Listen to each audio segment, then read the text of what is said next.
remember our venerable house? Opulent and imperial, gazing proudly from its stoic perch above the moor. I lived all my years in that ancient, rumor-shadowed manor, fattened by decadence and luxury. And yet I began to tire of conventional extravagance. Today we're going to take a look at Darkest Dungeon, a game originally slated for the NES that instead came out of early access in 2016 for the PC. I think the people who made Darkest Dungeon are really trying to capitalize on the whole amnesia thing, where people wake up and forgot they purchased Darkest Dungeon and repurchase it. Because as we know, any early access game that anybody has any interest, they probably bought long before it came out. Such was the same thing with Kerbal Space Program.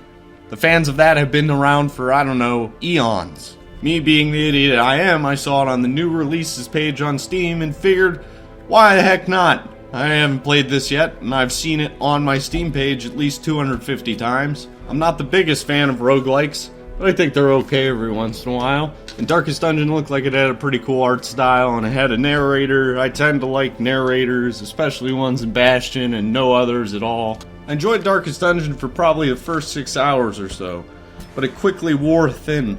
The art style gets old, the environments get old, and more specifically, the music just starts getting so irritating that you can't play the game anymore.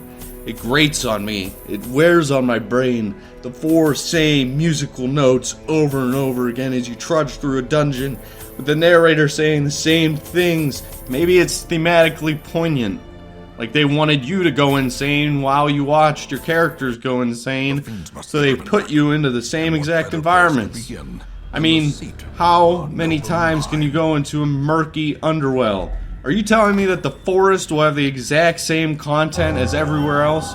You may get some different rewards, but that tree and that pile of rocks both need to be knocked down with a shovel, and tell me how that makes sense. And as much as the environments originally appealed to me, they eventually blended together as some horrible monstrosity, a conglomerate of everything that I hate about games. The tension is gone once you realize that everything's exactly the same. The traps are all the same, the prizes are all the same, the enemies all kind of are the same. And Darkest Dungeon's mechanics eventually betray it.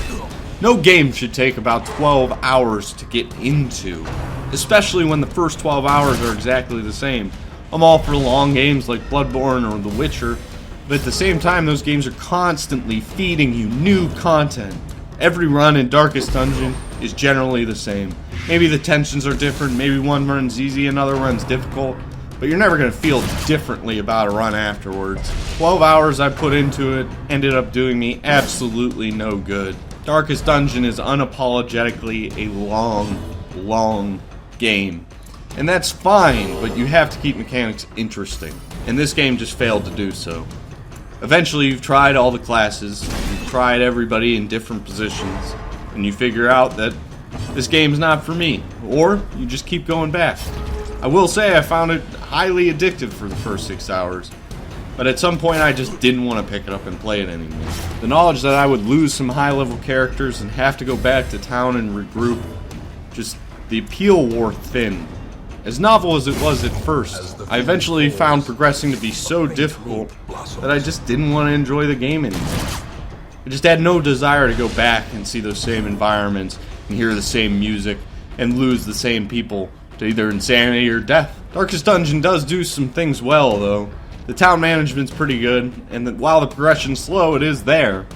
And if you like the kind of mix of simulators and roguelikes, almost like a Rogue Legacy, although this is definitely not as good as Rogue Legacy, then you will definitely find your time worth it with Darkest Dungeon.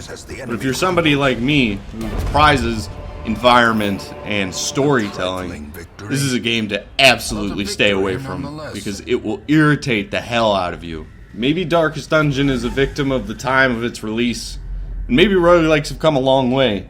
But as far as I'm concerned, this game was released in 2016. There have been plenty of other roguelikes that have actually moved the genre in an interesting direction since 2011, or whenever this came out of early access. I'm not going to look it up. Don't get me wrong, I'm a patient man, patiently waiting for the Grim Reaper to take my soul, and generally patient when it comes to games. The Darkest Dungeon never gave me enough to keep me around. It isn't a travesty, it just requires a different type of idiot to be playing it. Some people will dump a monumental amount of time into this one. I won't. I doubt I'll regret it. So in the end, that's Darkest Dungeon. It's not something I see myself sticking with. It's not something Huskar's going to stick with. But it's something I enjoyed while I had the time. Although, its shortcomings are pretty noticeable.